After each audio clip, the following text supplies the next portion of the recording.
Welcome back. In the studio with me now to talk about veterans, elite canines. And a very decorated veteran is with me, and that happens to be Cindy Weir, as well as her service dog, Gracie. Welcome to the program, Cindy. Thank you. Tell our viewers, what is Veterans Elite Canine? Well, we're a nationally incorporated not-for-profit, started back in 2019. Yes. And we provide service dogs to military veterans who suffer from post-traumatic stress or operational stress injuries. Wow, that's a big thing. Holy moly. It's pretty special. Yes. Okay, so you were diagnosed with PTSD, right? Yes, I was. And so this is how you ended up having a service dog, Gracie.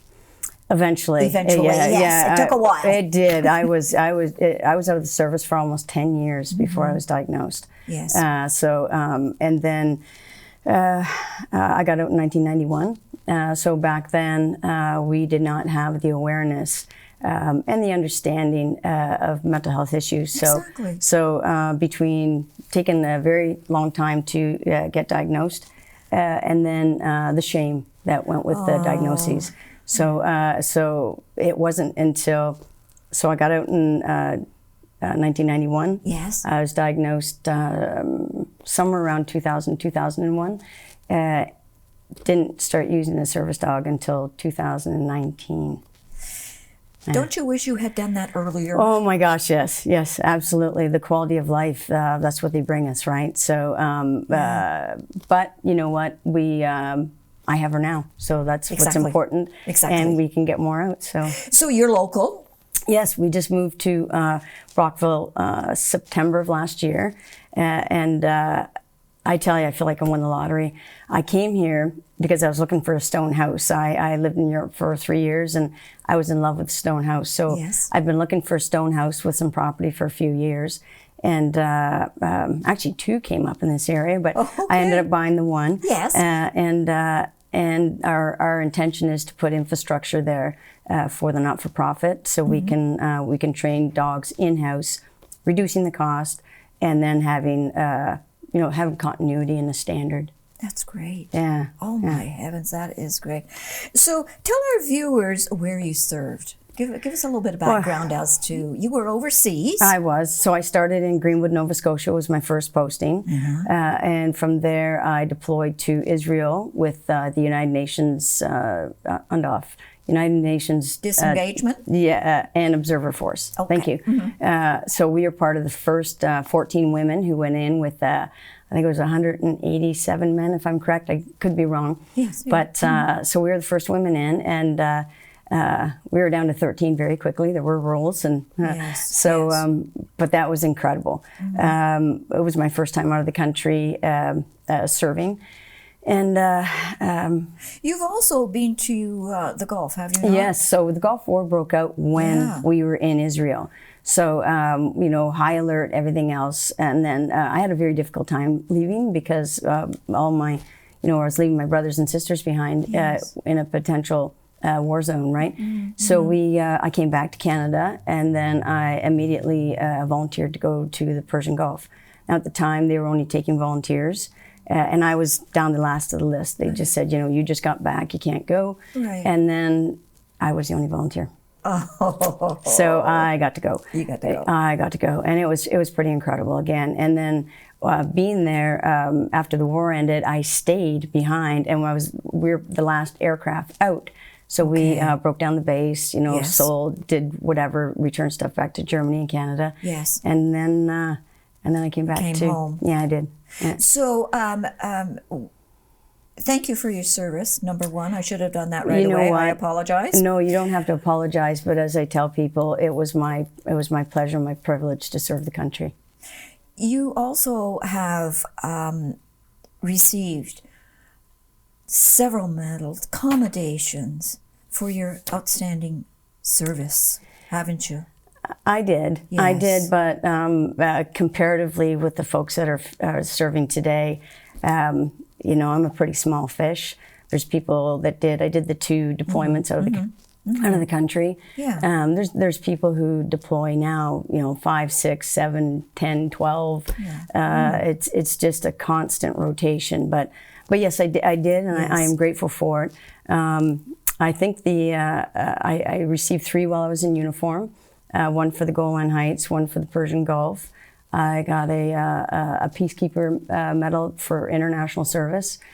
But then last year I was awarded the King James coronation, King Charles III coronation medal, and that was pretty special. That is special. Yeah, I was nominated by a federal member of parliament. Yes. Not even in Ontario. She's from Saskatchewan, Kathy Wagenthal. Uh-huh. And what makes it particularly special was that Kathy has been involved in the service dog world politically for years. Isn't that and great? So yes, so I had spoken to her a couple of times. I'd been to Parliament maybe 3 times. I'd been to the Senate once. Yes. And all trying to advocate on behalf of our veterans and the service dog industry. But when I received the nomination, I actually thought it was from another veteran.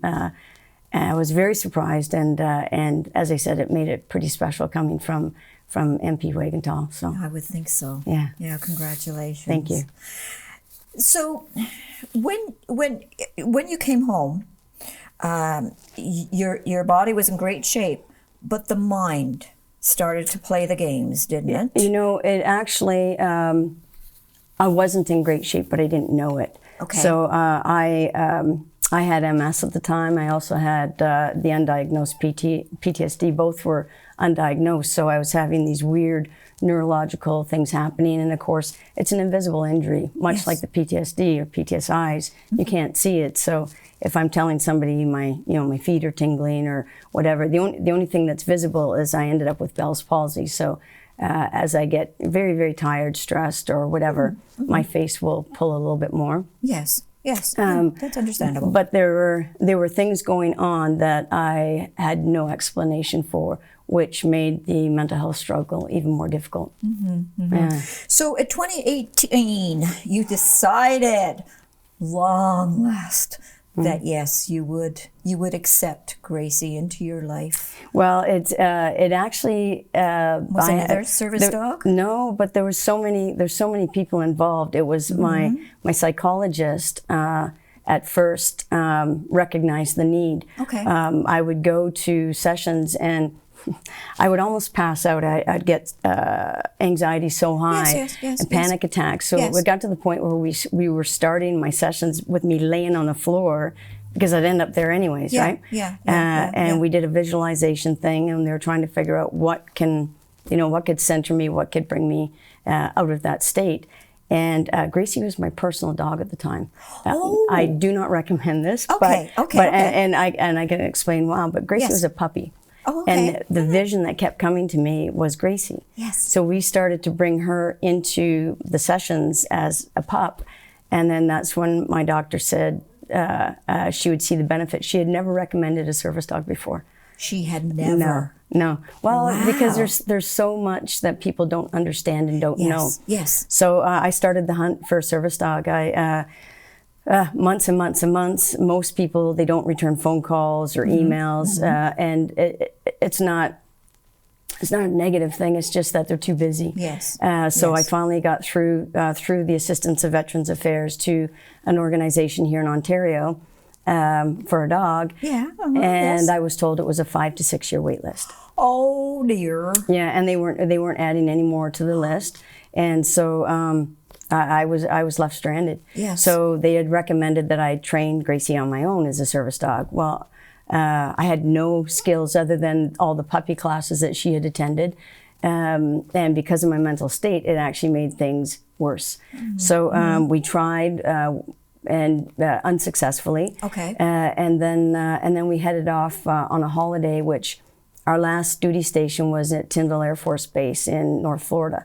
I didn't want to go because I wasn't well, and I was a little ashamed of my mental status at the time. I hid my mental health until I started the not-for-profit. I hit it. Most people didn't even know I served. But is that normal for anyone who has PTSD? Not today. Okay. But well, I say that, but there's a bigger acceptance now, a bigger understanding, yes, and the desire to help. Our suicide rates are through the roof right now. So people are doing everything and anything that they can, be it equine therapy, service dogs, marijuana. Not my fan, but you know, they're doing anything that they can to help our veterans right now. So So okay, so you actually ended up having.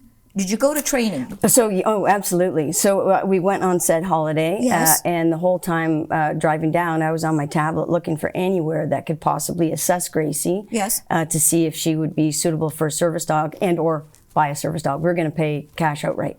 I needed help. So, at any rate, as luck would have it, it's not luck. I have pretty strong faith, so I think God kind of set this up for us. We found an organization that was about 20 minutes away from our hotel. So it was a business called What's Up Dog in Santa Rosa Beach, Florida. Wow. So I called them and I said, hey, I've got this dog, and would you be able to assess them? And they said, yep, we have an appointment in about 2 weeks. And I said, no. Yeah, right. I said, I don't have 2 weeks.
So I knew how expensive the training was, so I had asked them to settle up the last couple of weeks because I needed to. I couldn't transfer a bulk of money down at once. No. And they said, no, it's paid for. Remember? Paid for? Yeah. And I was like, I don't understand. And, yes, please explain. They said, well, you're a veteran, right? And I said, yes, but I'm Canadian. Yes. They said, a veteran's a veteran. Oh my heavens. Yeah. So all of her training was paid for. All of her, not this gear. This is sponsored gear, but the gear at the time was it was donated. I went back twice after that for follow-up training. Right. All paid for. Oh my heavens. So Cindy, a dog. If I had served, if I had PTSD, how much would my outlay be for a service dog? How much would I have to pay? Would you have to pay? Yeah. How much would I have to pay for a service dog? For the dog itself, nothing. We pay for it all. We raise the funds and we provide the dog 100% free of cost. So it's the veteran's responsibility to make their way here, and then pay for the food and accommodations and whatnot while they're doing their handler training, which is normally maybe 2 to 3 weeks at max, because when they arrive, the dog's fully trained. It's a fully trained service dog. So then there's it's called a pairing process. Yes. So you have to ensure that it's the right dog for that the right veteran. person. Yeah, and we just had our first, I'll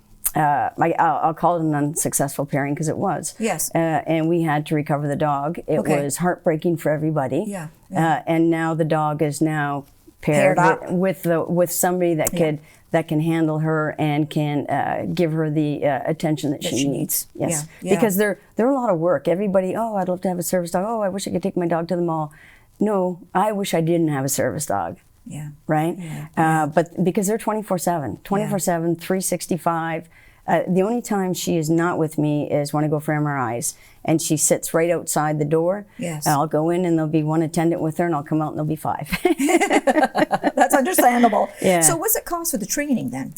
Well, in the past, we've paid anywhere between, I'd say, 22 to 35,000 for a dog. Really? Yeah. Well, you have to remember they're bred for purpose. So it's a dog that you're purchase or through the process. They purchase them from breeders, and then you have to raise them. Yeah. So there's all that, the cost of that, the housing, and then the training. Yes. This is a job for people, so they require the income, right? We are going to change that, and that is why I purchased the property here. It's our goal to have infrastructure here, and then start hire a head trainer, and then their job will be to not only train the service dogs, but to train additional trainers. So instead of being able to put out 1 to 2 dogs a year, in 5 years, we should be putting out a couple hundred dogs a year. That would be awesome. And then instead of paying $35,000 a dog, we're paying for the wage of a trainer. Yeah. So it'll drop the price to well under $10,000, possibly $5,000, depending on how many trainers we could get. So it's it's workforce redeployment, or redevelopment. We can be getting our veterans back to work, be it volunteer or paid, and then we're expanding because we are nationally incorporated, so we can have folks right across Canada. Yes. And then we're all under the same standard, which is critical. Yes. I wrote a policy a couple of years ago for the creation of a national standard of training for the PTSD service dog trainers, dogs, and handlers just for military veterans. And it passed. Wonderful. Yeah. Wonderful. So now that was for the creation of the standard. Now we have to collaborate with other organizations to get the standard and then get it happening. Because right now, Gracie hypothetically can't go to 3 provinces in Ontario. Now I could serve in every province. In Canada. In Canada. Yeah. Or sorry, in Canada, Yes, okay, I apologize. okay. No. But there's 3 provinces have provincial standards. Okay. And if you haven't been, blessed by one of their organizations, they can deny entry with your dog. Interesting. Very, very interesting. Cindy, thank you for what you're doing. If somebody wants to contact you or give you a monetary donation, what do they do? Well, they could go onto our website, veteransleaguecanines.ca, and there's a spot there to donate. Okay. They could call, they can write a check, and if they happen to have a mattress stuffed full of money, I have a pickup truck. I could go pick it up. And it's not just money. We need extra help too. There's volunteers. We need to build some infrastructure. Right. So everything from marketing to fundraising to it just goes on and on. But at the end of the day, they're part of something pretty special, because once you see the transformation in one of the veterans after receiving their dogs, it's amazing. It is incredible. It's life-changing. And so for that, we would love to share that joy with other people. Thank you for sitting down with me today. I really do appreciate it. Our pleasure, and thank you. We appreciate the opportunity to share and to let folks out there know that our veterans are still here. They're a lot younger, and they need help. They need help. We want to get them back with their families and back into the community. You're right. You're right. Thank you.